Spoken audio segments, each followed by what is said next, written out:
မိုးရွာနေတော့မိုးရီဇက်တီကြမှာခီးသွားရအောင်တက်တက်တဲ့လူရှိလို့ရှိရင်တော့ပကံကိုလာဖို့ဖိတ်ခေါ်ပါရစေဒါကတော့ပကံရဲ့အထင်ကရနေရာလေးဖြစ်တဲ့ငုဆက်တန်မှာသူကတော့ရွှေနန်းရင်တော်ဘုရားကိုသွားတဲ့လမ်းမှာတည်ရှိပါတယ်ပန်းဒီပွင့်တဲ့ချင်းရဲ့ရေလေးရှမ်းတဲ့ချင်းရဲ့မိုးဆက်တွေပေါင်းလိုက်လို့ရှိရင်တော့အလွန်လှတဲ့နေရာလေးတစ်ခုဖြစ်ပါတယ်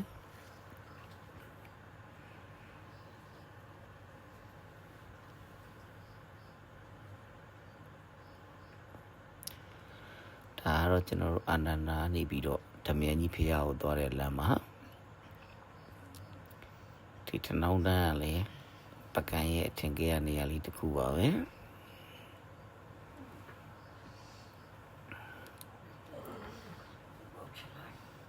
ဒီမှာဆိုလို့ရှိရင်တော့အင်ဖရာပါ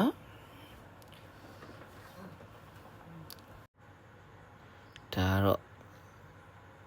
နာမည်ကျော်စိန်ပန်းပင်တန်းနဲ့ဓမ္မယန်ကြီးဖရာဖြစ်ပါတယ်ဟိုးအရင်တော့ဆိုလို့ရှိရင်တော့ဒီစိန်ပန်းပင်တန်းအခုတော့ပိုလာတာပေါ့ဗျာအခုတော့တချို့ပင်နေသေးကုန်တဲ့အတွက်အလားတော့နည်းနည်းရောသွားတယ်ခင်ဗျဒီလမ်းလေးတိုင်းချိုးဝင်လိုက်လို့ရှိရင်တော့ဓမ္မယန်ကြီးဖရာဟိုတဲ့ရောက်မှာပါစိန်ပန်းရဲ့ထနောင်းရဲ့အဲ့ကြားရကနေပွားကနေထွက်လာတဲ့ဓမ္မယန်ကြီးရဲ့တော့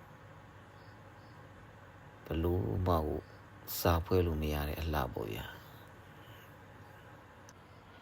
ဖရာရဲ့ညာဘက်ကိုကျိုးသွားလိုက်ရင်တော့စီးရိတ်ကျော်ဆိုင်နှံဘက်ကိုရောက်သွားမှဖြစ်ပြီးတော့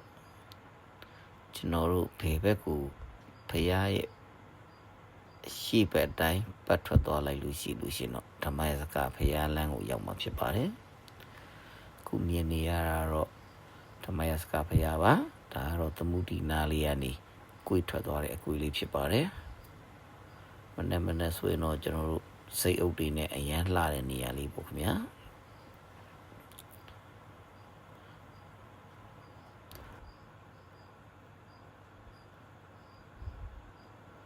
ဒီလမ်းလေးကကားဆိုင်ကယ်လုံးမောင်းလို့ကောင်းတဲ့လမ်းလေးဖြစ်ပါတယ်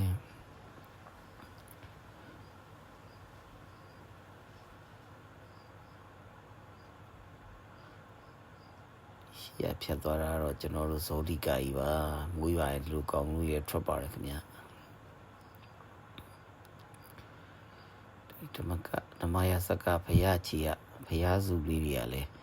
အလွန်တက်ပဲပါတယ်ဒီနားလေးဆိုလို့ရှိရင်ကျွန်တော်တို့တပ်ပုံရိုက်မလားဗီဒီယိုရိုက်မလားအလွန်လှတဲ့နေရာလေးဖြစ်ပါတယ်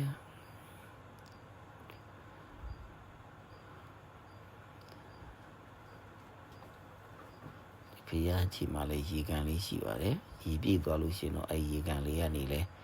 ဖရာနောက်ခံလေးနဲ့ရိုက်ရင်ရမ်းလှပါတယ်ဗျာဒီကနေရှေ့ဆက်ထွက်သွားလို့ရှိရင်တော့ကျွန်တော်တို့ပကံမျိုးသစ်ကိုတွားတဲ့လမ်းမကြီးကိုရောက်တော့မှဖြစ်ပါတယ်